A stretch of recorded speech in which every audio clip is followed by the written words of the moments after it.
Now that we've seen these fascial structures, let's get back to the muscles, the ones that produce inversion and eversion. There are two muscles that produce inversion, tibialis anterior, which we've seen already, and tibialis posterior. Here's tibialis posterior.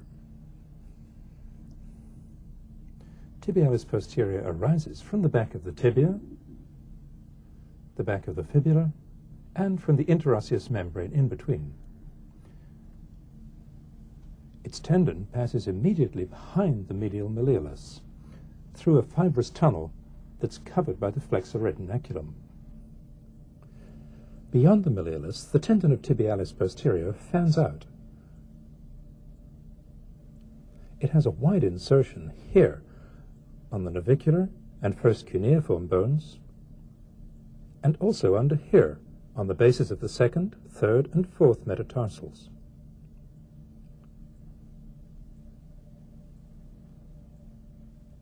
Here's the action of tibialis posterior. It inverts the foot. The other muscle that can act as a foot inverter is tibialis anterior, which inserts so close to tibialis posterior that it has almost the same line of action. We looked at tibialis anterior in its role as an ankle dorsiflexor earlier in this section. Now we'll move on to look at the three muscles that evert the ankle: peroneus longus, brevis, and tertius. Here's peroneus brevis. Peroneus brevis arises from here on the distal fibula. Lying on top of peroneus brevis is peroneus longus. Peroneus longus arises from here on the proximal fibula. Its origin extends up onto the head of the fibula with a gap here.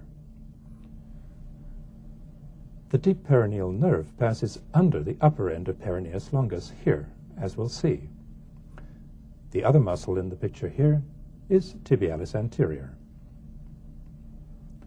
At the ankle, the tendons of peroneus longus and brevis pass behind the lateral malleolus and beneath the peroneal retinaculum, longus behind, brevis in front.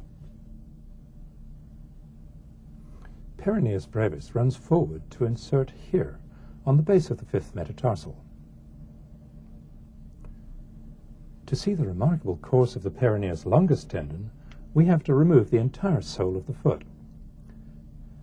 Peroneus longus runs around the cuboid bone and along a deeply placed fibrous tunnel to insert right over here on the base of the first metatarsal.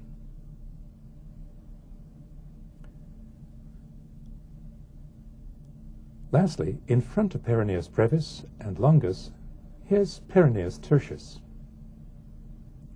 Peroneus tertius arises from here on the fibula.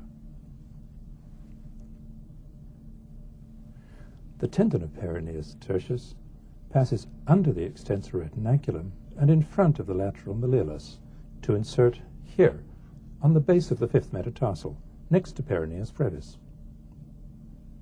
The action of all three of the peroneal muscles is to evert the foot. In addition, peroneus tertius, acting along with its anterior neighbors, can help to dorsiflex the ankle. The muscles of inversion and eversion are important because they enable us to stay balanced and upright on a surface that tilts to one side or to the other.